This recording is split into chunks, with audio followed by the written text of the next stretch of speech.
Gazette জারি, MPO শিক্ষকদের বাড়ি ভাড়া 10% কার্যকর ও অর্থ মন্ত্রণালয়ের অনুমোদন, উৎস পাতা 70% মঞ্জুর ঘোষণা।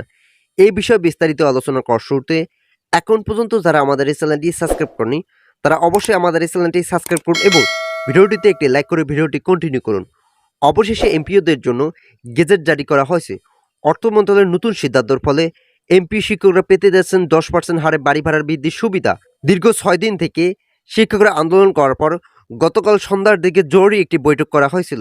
এই বৈঠকের মধ্যে আর আবরার বলেন, আমরা এমপি শিক্ষকের বাড়ি ভাড়া 20% আপাতত কার্যকর করতে সক্ষম নই, তবে জাতীয়করণ ফোরামের সদস্য দিলাওয়ার হোসেন আজিজির সিদ্ধান্তের উপর নির্ভর করে বাড়ি ভাড়া 10% বৃদ্ধির সিদ্ধান্ত কার্যকর করার প্রস্তুতি নিয়েছি। ইতিমধ্যে অর্থ মন্ত্রণালয়ের কাছে চিঠি পাঠানো হয়েছে। এই চিঠিতে বাড়ি ভাড়া আপাতত 10% বৃদ্ধির খসড়া চূড়ান্ত করা হয়। একই সঙ্গে শিক্ষকদের চিকিৎসা ভাতা 1500 টাকা বৃদ্ধির বিষয়ে নতুন পদক্ষেপ নেবেন বলে জানা যাচ্ছে।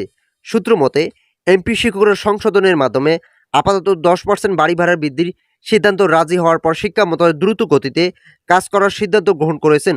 তবে আগামী বাজেটে আবারও 10% হারে বাড়ি ভাড়া সংযোজন করে মোট 20% করতে হবে বলে জানিয়েছেন জাতীয়করণ ফোরামের সদস্যরা। আজ যেহেতু সরকারি ছুটি, সেক্ষেত্রে আগামী রবিবার অর্থ মন্ত্রণালয়ের নির্দেশে নতুন একটি প্রজ্ঞাপন জারি করা হবে। ভিডিওটির এই মুহূর্ত পর্যন্ত এসেও এখন পর্যন্ত যারা আমাদের এই চ্যানেলটি সাবস্ক্রাইব করেনি তারা অবশ্যই আমাদের এই চ্যানেলটি সাবস্ক্রাইব করে পাশে থাকা বেল আইকনটি অল করে দিন। শিক্ষা মন্ত্রণালয় এবং অর্থ মন্ত্রণালয়ের মধ্যস্থে নতুন সিদ্ধান্তের ফলে এমপি শিক্ষকদের বিভিন্ন ধরনের সুযোগ সুবিধা সংযুক্ত করা হয়েছে। যেহেতু বাজেটের উপর ভাতা বৃদ্ধির বিষয়টি নির্ভর করে, সেক্ষেত্রে একেবারেই 20% বাড়ি ভাড়া বৃদ্ধির বিষয়টি খুবই কঠিন হয়ে দাঁড়িয়েছিল মাসিক কর্তৃপক্ষের কাছে।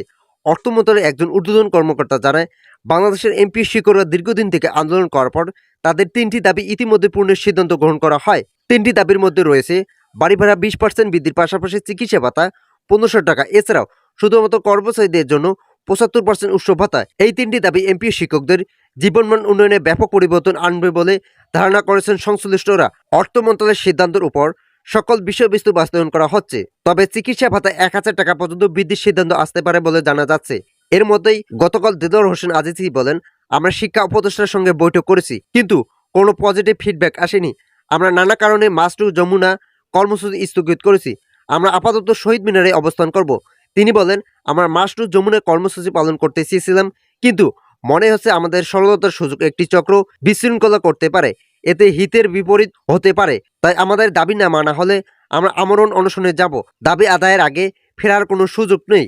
ভিডিওটি এই মুহূর্ত পর্যন্ত এসেও এখন পর্যন্ত যারা আমাদের এই চ্যানেলটি সাবস্ক্রাইব করেনি তারা অবশ্যই আমাদের এই চ্যানেলটি সাবস্ক্রাইব করে পাশে থাকা বেল আইকনটি অল করে দিন। এর আগে বৃহস্পতিবার সচিবালয় শিক্ষা মন্ত্রণালয়ের সভাকক্ষে এমপিভুক্ত শিক্ষা জাতীয়করণের প্রত্যাশী জোটের 16 সদস্যের একটি প্রতিনিধি দল শিক্ষা উপদেষ্টা অধ্যক্ষ ডক্টর চৌধুরী রফিকুল আবরার ও শিক্ষা সচিব রেহানা পারভিনের সঙ্গে বৈঠক করেন। বৈঠকে শিক্ষা উপদেষ্টা অধ্যক্ষ ডক্টর চৌধুরী রফিকুল আবরার বলেন, অর্থ উপদেষ্টা বিদেশ থেকে দেশে ফিরলে আগামী অর্থ বছর থেকে শিক্ষকদের বাড়ি ভাড়া ভাতা 10% বাড়ানোর জন্য আহ্বান জানাবেন এবং প্রয়োজনীয় ব্যবস্থা গ্রহণ করবেন।